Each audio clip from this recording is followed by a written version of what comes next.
Welcome back. In this lesson, we're going to talk about CloudFormation custom resources. Now, custom resources enable you to write custom provisioning logic in templates that CloudFormation can run anytime you create, update, or delete stack. And the example we're going to use is we're going to use a custom resource when we create our stack. And the idea of custom resources is pretty much what it sounds like. You can create custom resources that are not available in AWS. Now, an example of this is, unfortunately, oftentimes when AWS introduces a service, oftentimes that service is not available in CloudFormation when the service is released. So that's a situation where you might want to customize. Now, when we are talking about CloudFormation and custom resources, the majority of the time, these custom resources are backed by Lambda functions. So that's the context we're going to look at in this lesson, but I want to be clear, that is not mandatory. The custom resource does not have to be backed by a Lambda function, but it is the predominant configuration, and that's what we are going to look at in this lesson. Now, if you're new to Lambda-backed custom resources, and the first thing you see is a CloudFormation template with a pretty large Lambda function in it, it may be a little bit intimidating. But an easy way to break it down and eliminate some confusion is almost to eliminate the Lambda function code from your thought process and just think of it as a black box. And there are just a handful of mandatory components to making this work. And yes, the Lambda function is one of those. But again, let's just think of it as a black box. We don't know if it's 5 lines of code or 500 lines of code. Let's not cloud the issue with that just yet. So in the DevOps doctrine, let's go into custom resources. And first of all, let's just take a really high-level look at this. And I'll say there are 3 actors here. There is the template developer, and that person creates a template that includes a custom resource type. And don't worry, we will see some code here shortly. And that template developer specifies a service token. That service token calls out the custom resource that the developer wants. The second actor is the custom resource provider. Now, it could be the same developer as the template developer, but oftentimes it is not. The custom resource provider owns the custom resource and determines how to handle and respond to requests from CloudFormation. So our custom resource, and I'm just going to call it our Lambda function, is just waiting to be called by CloudFormation. And whatever code is in our black box is going to run, and it is going to return data to CloudFormation.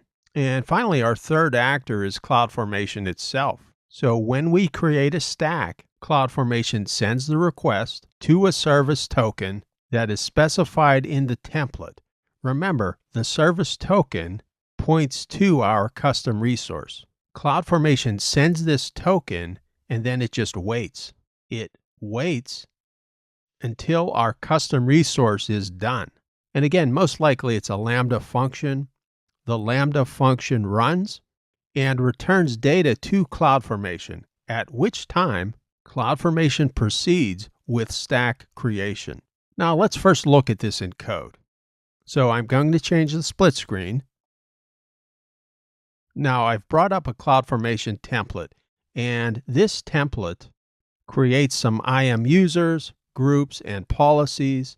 And actually, what this template does isn't terribly important in this context. We want to see how our Lambda-backed custom resource operates.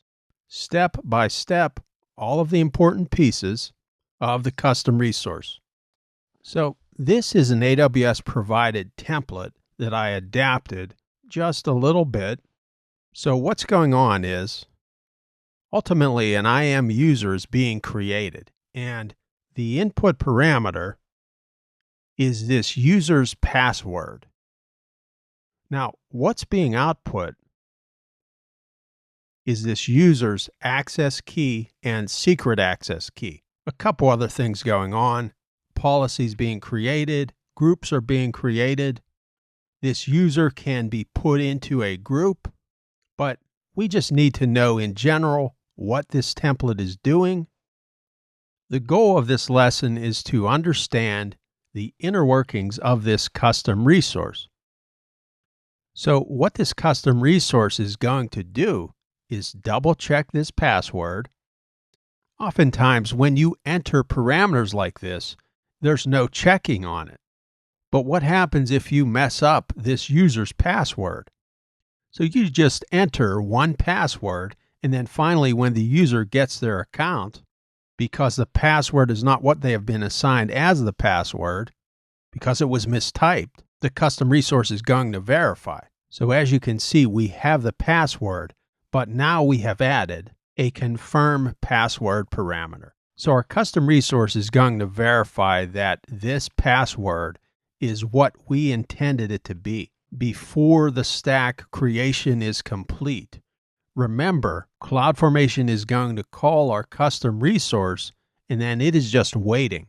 It's just waiting for a response from our custom resource. Now, if we messed up the password, the response is going to be that something is wrong. So roll back the stack. Or the other response is, okay, the passwords match, create the stack. And again, our stack resources being this user, groups, a group, and policies. So having said all of that, these are the key components of our Lambda-backed custom resource. The first thing we need is a Lambda execution role. And later in the course from the Lambda section, we'll be creating some of these in the Lambda console, but we can also do this in CloudFormation. So our Lambda execution role is a resource, and it's an IAM role, of course. It's calling assume role, and there's a policy for this role. But basically, this is the role that will be assigned to the Lambda function. And this role gives Lambda permissions to other areas of AWS as needed. So that's essentially step one. We need a Lambda execution role. Here it is.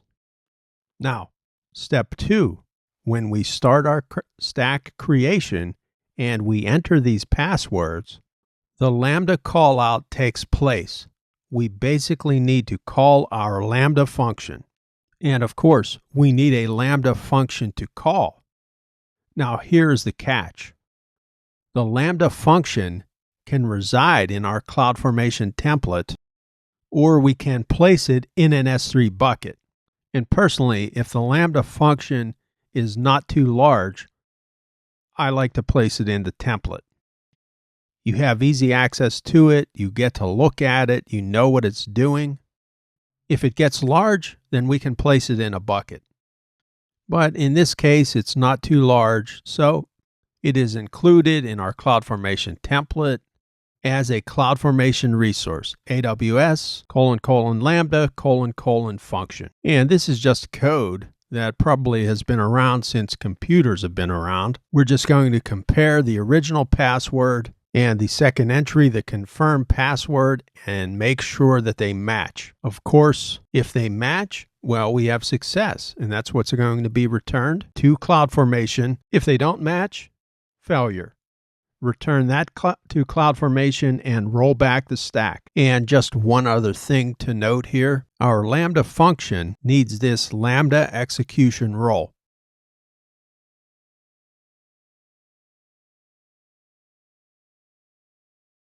And we have a handler as well. All of these functions have handlers. We'll take a look at those more in depth in the Lambda section of the course. But for now, the purposes of this lesson, we just want to understand the steps going on with our custom resource. All right, so we have an execution role. We have our Lambda function. Here's our callout. And this callout is calling out our Lambda function, but it better know who it's calling. It's sending this information. Our service token is saying, hey, we need to run this function. Check passwords function, which is right up here.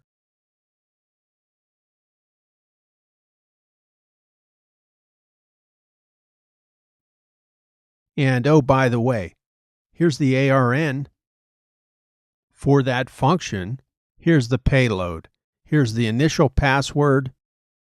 And there's the confirmed password. And hopefully they match or our stack will get rolled back. So again, this is step 2. The Lambda callout goes over to our check password function, sending these passwords. These passwords are checked. In this code, they match. Great. Success. Let's build the stack. If they don't match, error. Let's roll back the stack. So again, whether our Lambda function is, let's say, 15 lines, or if it's 400 lines, let's think of it as a black box. What we need to know is, hey, we need a Lambda execution role. We need a Lambda callout. Of course, we need the Lambda function. And whatever our function is doing, Lambda is going to reply to CloudFormation, success or failure, and our stack is either created or rolled back. So to end this lesson, I'm just going to bring up the management console and we will run this function. All right, so I've changed the split screen and I am in the CloudFormation console. Let's go ahead and run our password checker function. And I will just choose a file and click next. All right, now, first time I will mismatch our password and our confirmed password. So I'm expecting our Lambda function in our template to catch this problem.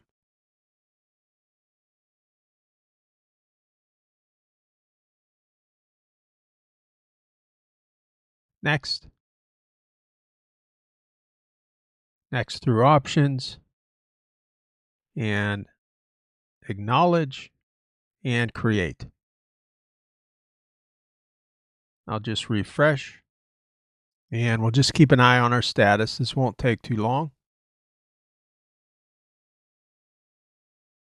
All right, and it has rolled back pretty quickly. And just scrolling down,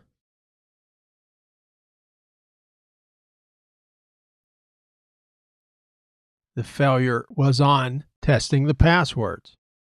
So that worked as expected. I'll just delete this stack. And let's try again.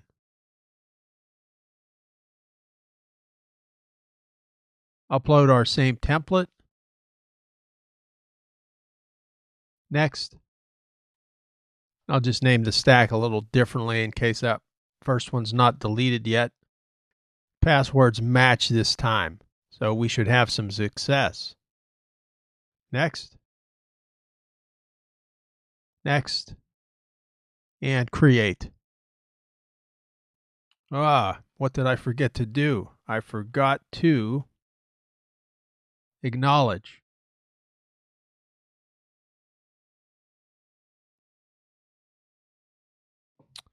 All right. And that finished pretty quickly. So, passwords were checked, they match, and the signal goes back to CloudFormation. Success, complete stack creation. And there we see our users created, policies.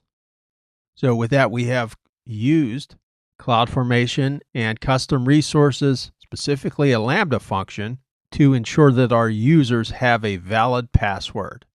And with that, we have completed this lesson. Thank you for joining me. Let's move on.